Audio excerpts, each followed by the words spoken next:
Welcome, folks. I am Jaby Koay, joined by SYNTELL Koay. Yo, what's cracking, baby? And we're looking at You Donut. Oscar Isaac talks Moon Knight and that English accent. This is from BBC Radio 1. So you guys, if you haven't already, please do me a favor, hit that subscribe button, bell icon, all notifications, and pretty please vote this up to let YouTube know you're enjoying what you're watching. Full disclosure, I like Oscar Isaac's accent in Moon Knight. Chara does as well. She's our resident accent Nazi, and she's like, it's pretty good. She said she heard it slip a couple times, but you know, having watched episode 1 and 2 twice of Moon Knight, I'm like, his accent's pretty good. Like, pretty good.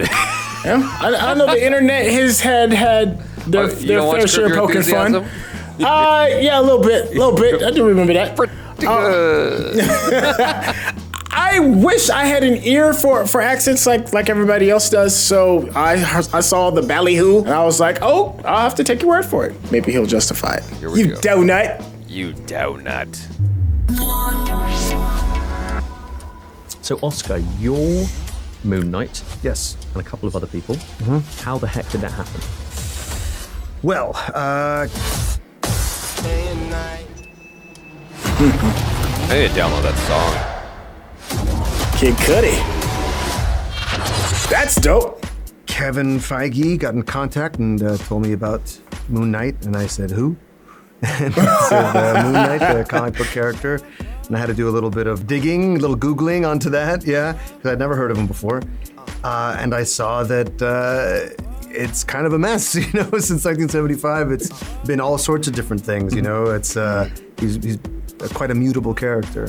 But we got to talking, and then he sent me kind of these rough drafts of the first and fifth episode, and as I thought about it and batted it around in my head, I saw the opportunity to create a really indelible character, something I hadn't done before. And then apart from that, tell the story of really the whole thing is the story of a struggle with mental illness. I have a sleeping disorder. I can't tell the difference between my waking life and dreams. Hello, and welcome to SYNTELL. Okay, just before rolling, SYNTELL said that he heard that some people were making jokes about Oscar Isaac's accent. No one made fun of it before Oscar Isaac, though. Oscar Isaac made fun of it first. There's a video, if y'all haven't seen it, where Oscar Isaac and Ethan Hawke react to the Moon Knight trailer. And you hear Oscar Isaac straight up mock himself. My waking life.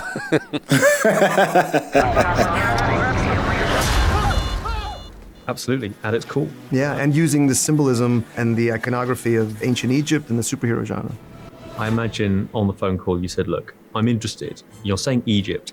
Can I insist that I'm in several inches of prosthetics and plastic and latex? Can I be constantly in some sort of, I want to be in a sarcophagus of plastic. Yeah, you would. Yeah, the thing is, I had done that already. Oh. Yeah, so I had experienced it to its fullest, and I thought, how about we do the opposite of that? Maybe we do not that this time. Real mature. Because, sensible. Yeah. You don't want to repeat yourself. No, you can't repeat yourself. By the way, congratulations on joining the 3 for Club. 3 different Marvel characters under your belt. So you got Moon Knight, all of Moon Knight. You look different. There's also Spider-Man 2099. Yes. Where do you want to go first?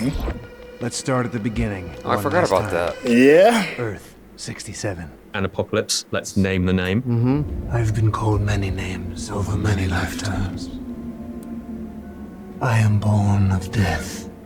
You can't defeat Patton Oswalt, though. Moon Knight, for me, makes up for that. Apocalypse. Yeah, we only talk about Apocalypse. We think we just one of those things where it's like, oh yeah, he did do that, but hey, look over there, a bird. Yeah. No, I remember you being upset with him being cast for Apocalypse because he's not of huge stature. Yeah, Apocalypse is like massive in the comic books, and then here this dude comes, he looks like he's 5'9". Could have put him on stilts or something. Something like, give him some Wheaties or something, bulk him up. Give him some Robert Downey Jr. Stilettos or whatever it's called. Not stilettos. He's got those heels that he wore in, I think it was Iron Man 2. I forgot. As 5 people in Agents of S.H.I.E.L.D., Pip in Eternals, Hedges in Blade Trinity, a movie, look it up, MODOK and Uncle Ben, and some Stan Lee guy. Huh. Trust me, true believer. Trust me. Oh. Yeah, you can't. I didn't know that. Wow. Sorry. Well, Patton already is. What did you not know? Patton Oswalt played Stan Lee. No. It was the way he phrased it. The way he phrased it sounded weird. What he was saying was Stan Lee has been in all the Marvel movies, basically. Yeah. That's what he was saying. He's saying, okay. He was ranking it. He was like, so Stan Lee is the top dog in most of Marvel films, playing all these different variants of Stan Lee, and then Patton Oswalt is second. Yeah, you can't top those guys. Wow. Sorry. Well, I mean, Patton already is impossible to top, so you just add that on it. Yeah, I'm sorry. Ratatouille, I mean, that's enough. We need to get Ratatouille in the Marvel Cinematic Universe. Yeah.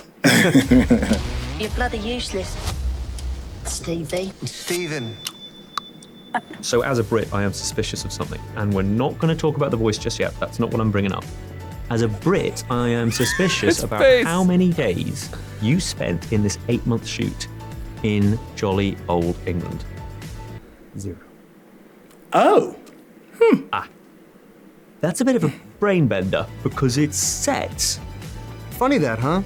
Is this all a lie? Are you saying Moon Knight isn't real? So there's these things called movies, right? Whoa. They go to places and shoot them, and sometimes they shoot different places for different places. I know, it's hard to understand.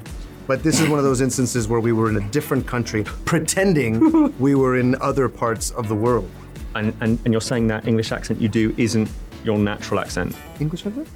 Hey. All right. Fine, thank you.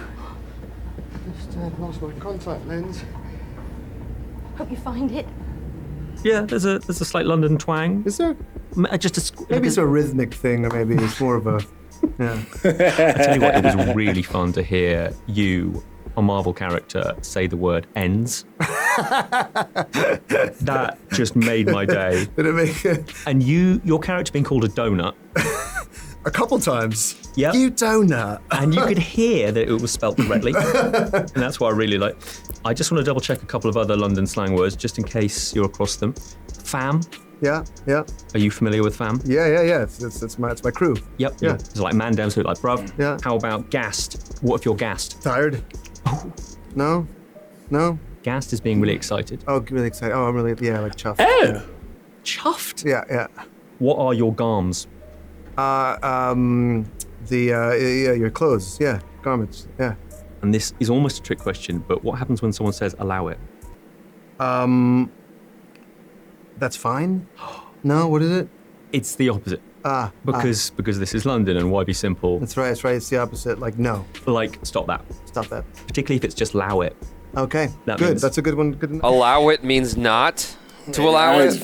It's new to me. Sure. Fam, I've been saying that for a real long time. I thought black people made that up. Yeah, I mean, but what do I know? Hey, I didn't know about garms. Garms is new. You fancy some garms? white people got to steal something, dude. Culture vultures, damn it. So it's a white tax. They got to take something. Fam, that's ours now. We own fam now. We got rock and roll, and we got fam. Thank you. Have a good day. If you don't understand the joke, it's because Elvis apparently stole rock and roll from black people. Not apparently. Straight up. Well, he stole from it. blues and rhythm, right? Yeah. Blues, Yeah. jazz. That Good. means That's a good roll. one. Good to know. shut that down. Alright. Finally, waste man. No. It's an annoying or foolish person. Okay. All right. So here we are. Okay. There we are. That was pretty good. I got like an 80% there, I was right? happy. Yeah. All right, that's fine. That's all good. The accent is having fun with the old. There's a slight bit of Oliver. What you staring at? Haven't you never seen a top? Little bit of please sir, more sir, just a squidge. How dare you? Please, sir. I want some more. Come on. I mean, just to take a tiny. I don't know what you're talking about.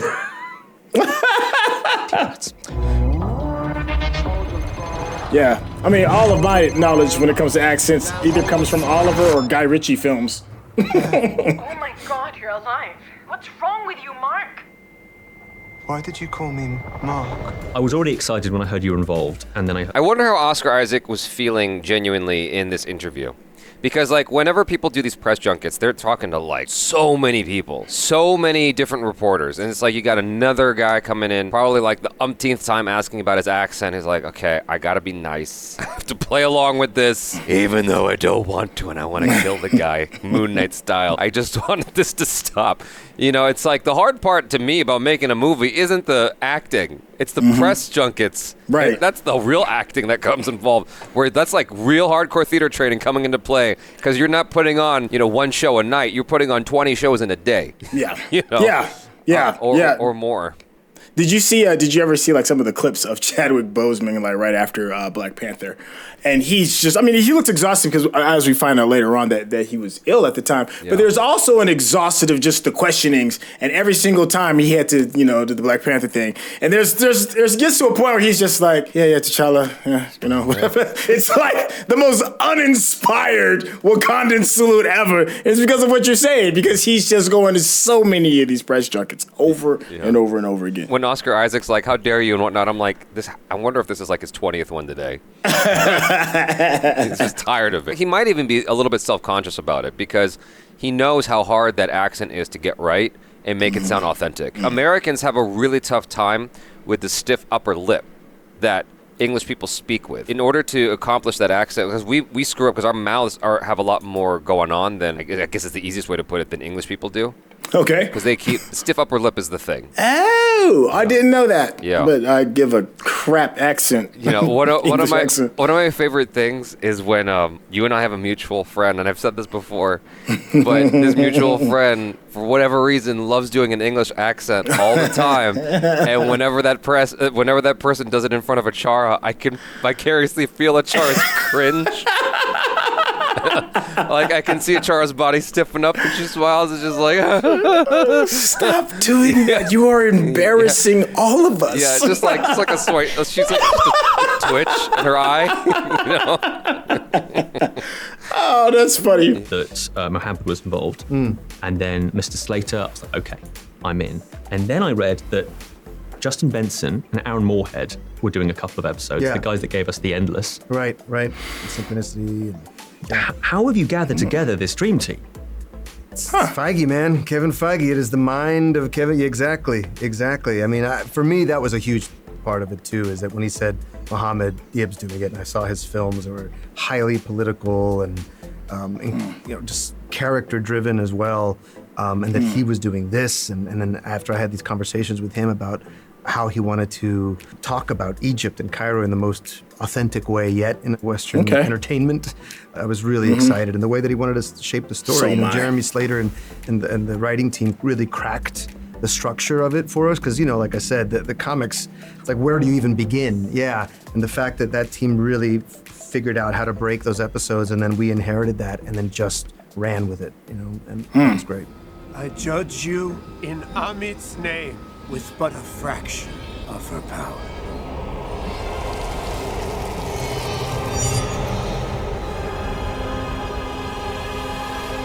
This is the face of a good man. I'm going to begin with a YouTube comment which really spoke to me, and I hope it speaks to you. I honestly would never have imagined seeing Ethan Hawke in the Marvel Cinematic Universe. Does that ring true to you?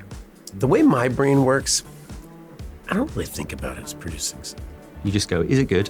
Is it good? Are the people I'm working with good? That's really how my brain works. And when you're a fan of Oscar Isaac's and you meet him in a coffee shop and he says, would you be in the show with me? You think, hell yeah, why not? And Mohammed Diab is a great director. So I think like that. And I also, there's an element of, sometimes the Marvel movies have this element of science fiction that I really like. And I've always been turned on by science fiction. So in my brain, it makes sense, but maybe in somebody else's, it doesn't. Talk to me, though, about that coffee shop story, because I can't quite wrap my head around it. You were picking up your coffee. You didn't know each other beforehand. He just approached you. Well, what's even stranger about it, I had actually been developing a strange little movie with Mohammed Diab. He's an Egyptian director, and I loved his movies. And we were working on this film together, and he had to pull out. He called me up, he Zoomed, it was during the pandemic, and he Zoomed with me and said, hey, I've got to drop out of this movie because I just got hired to do this Marvel movie. And I was like, oh, look, you got to do that, man. You got to do it. I completely understand. Call me when it's over. He said, see you in a couple of years. We, leave meeting. And I didn't know this. The next day, at a coffee shop, masked up. You know, a coffee shop in New York during the pandemic means you're standing freezing outside waiting to get, we weren't like comfortable inside having a cappuccino or something. And I didn't even recognize Oscar because he had his mask on. So a stranger said to you, want to be in a Marvel show? Basically, well, a stranger said to me, I loved you in Good Lord Bird. And then I realized it was Oscar, and I like compliments. I do well with compliments. It's one of my favorite conversations. And then he started talking about this, and I didn't even put it together that it might be the same one that Mohammed was doing. And then I was like, well, listen, if you're for real, tell him to offer me the job, and I'll do it. I hadn't even read anything. I was like, Moon Knight, that sounds awesome. And I like moons, I like nights. Yeah, I do. And so, dude, I never heard this story before. That's so crazy. Yeah, you just randomly bump into the hookup. They were developing a movie together, and Mohammed's like, yo, I gotta dip out because I gotta do this other thing for Marvel. Ethan Hawke's like, all right, deuces, have fun with that. And then he happens to be at a coffee shop where Oscar Isaac is also at. They connect. Would you be in the show with me? Sure. And then he's working with Mohammed again. Surprise! I'm back. That's like, you thought you could quit me? Nah. I don't know if I've ever told you this, but Ethan Hawke is one of my all-time favorite actors. I think he's so good. And so it made me super happy that he was in the Marvel Cinematic Universe. Like the question that the BBC guy came out with about being in the MCU, it's kind of a dumb question, but it's a question I would have totally asked. like I got so happy. I'm like, dude, you're immortalized now. Welcome to the family. Yeah. So, say again? No, I was just saying, just welcome to the Marvel family. Exactly. I went home, and then later that afternoon, I was offered the show, and I just said yes. Yes, wow. Wow. That's amazing. Wow. Destiny, man. You can't mess with destiny. Your character wants to look knackered all the time. Yeah, it's true. Because normally Hollywood's all about you've got to look like you were just born. Yeah, it's got to look like he has got to look like he hasn't slept. Yeah, and he looks like two pandas have punched him in the face. Yeah, exactly. Womp. So were you like going into the makeup trailer and like, no, we're too fresh, Oscar? Yeah, that was Donald Moat. He was an incredible makeup artist. He did Dune as well. He's nominated this year. He was the head of hair and makeup, and he really helped me figure out how to differentiate Steven from Mark. Steven, you gotta give me control. The hair was a big one for me, the big differentiator. Steven's hair was always tousled and weird. You're not gonna die. Let me save us. And Steven kind of getting more drained and dark under eye circles, just not sleeping, glassy-eyed. You know, that English look. Pasty. He said pasty. What can you tell me about wearing the costume when you are wearing the costume? You've got capes, famously no capes, but here you are with one. Can you talk a bit about wearing all that? The first time I put the main costume on, I felt like a winner. It felt strong. It was great. I mean, not the most comfortable, pretty hot. Had a little cooling suit underneath. Sure. But flashbacks. Yeah, a little bit, but nowhere near as bad. And then the Mr. Knight suit was just a lot of fun. I would never. That one is my favorite. If I was like all like, yeah. I mean, the movie's kind of a selfie of Mr. Knight to a certain extent. So, but yeah, that's a good one. And these are questions that I'm just curious about, being you. But what mementos have you taken home from this? Do you have any of the Moon Knights? The crescent blade. You may have a crescent blade. Yeah. Just hang it on your wall. Just like. I think you got to take one, right? Yeah. I love it. Okay, my final thing to say to you is, do you have a favorite Oscar Isaac meme? It might be the chopsticks, Cheetos thing. I suspect more memes are going to come out of this show. I'm just warning you up top. Being called a donut might be a thing in your life right now. What do you have a favorite in particular that has crossed your path? I mean, you know, the chopsticks with the Cheetos, because it helps people, you know? It teaches people I missed something. that one. I think that's a good meme, you know? Huh. It's something that people didn't know, like, I can live a different way. This is it. You've expanded my life. It's a hack. It's a life hack. It's a life hack. No orange powder on your fingers. I get it now. I think that's a classic actor save right there, because he really didn't have an answer. And he wasn't about to go in his bag and find one. He's like, you gave it to me. I'm just going to go with that. This is fine. We'll just make this one work. You know? No. He probably doesn't give a shit. He's a proper, like, trained actor. Like, he's he doesn't give a shit about that stuff, as far as I can tell. He's a Juilliard actor. So, with regards to the memes and whatnot, I'm sure he couldn't give two shits about it. You just happen to call it out. Look at that. Easy button, baby. Easy button. Serendipitous. Look, you said it, and that happened to be my favorite one. And congratulations for wrapping up this interview. I'll go do that now. Oscar, thank you. Cheers, man. You donut. Thank you. He does look like he might be a little tired of the questions. You think? He look a little winded. He's just I think he got irritated with the guy because he was like trying to attack him on English isms and whatnot. Oscar's like, look, he just asked me about the fucking show, and we could just call it a day. Yeah. But that being said, I thought that Oscar, despite probably being exhausted, Oscar Isaac was a good sport. Don't get me wrong, like I understand where the interviewer is coming from. I would probably geek out all the same way, and if I was from England, I'd probably do the same exact things. It's just like it's only natural. Yeah, it was a little fun for him to do some of like the London slang and to see what he kind of does know and just see how authentic it could be. He took it on the cheek, man. He took it on the chin, man. It's not gonna be perfect. Obviously, it's not gonna be perfect. You're not of that culture. It was good enough. Like me, I had no idea that people on the net were like, man, that accent could use some work. I'm like, it sounds authentic to me. I thought it sounded pretty good. I think some people are sticklers because they want to be. There's so many different kinds of accents now because people move around and stuff. Like you listen to a Char's accent, it's like it's English but not. There's also a built-in excuse, which is it's different characters, right? And so the Steven. Not Steven, but Mark Spector is American. I enjoyed it for what it is. I've heard way worse things. Like, listen to Ewan McGregor try to do American. I'm like, oh, God.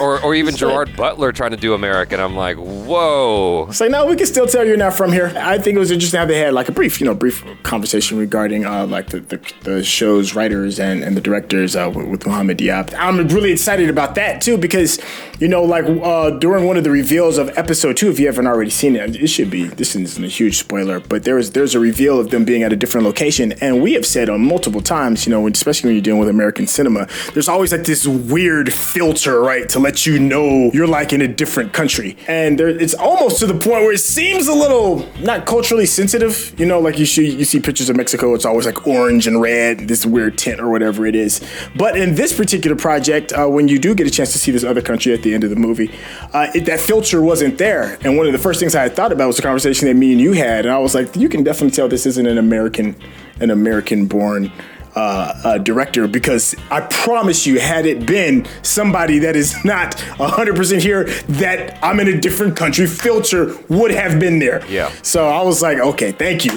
We got somebody that could see the world a little bit differently through the lens. I remember when I took a cruise to Mexico. When we landed in Mexico, I was like, how come it ain't orange? Yeah. Exactly. I didn't know that Ethan Hawke was going to be part of this video. I just was fully expecting Oscar Isaac to talk about his accent, and that'd be the sort of the running joke of the video. It's funny because the what brought me into this was Oscar Isaac talking about his accent, but my favorite part of this video was actually the middle stuff with Ethan Hawke and listening to his story about how they met up, and it's so random how he became part of this. Like that just kind of blows my mind. Like he happens to be at the Starbucks and Oscar Isaac's there. That day he gets cast for what will probably be one of his most memorable roles. Yeah, well, at least in pop culture. That's what stands the test of time more than anything, I feel. Well, I guess that's not entirely true, but I feel like that does hold weight. Like big pop culture stuff, Marvel being amongst the biggest money makers in the world, as far as movies go, or if not the biggest, until Avatar 2, 3, and 4 come out. So we think. We hope. Yeah, we'll see. You guys, thanks so much for hanging out. Hopefully you enjoyed that. Do subscribe if you haven't already. Hit that bell icon, all notifications, and please vote this up. I'm Jaby Koay. This is... Hey, it's your boy SYNTELL. Peace out.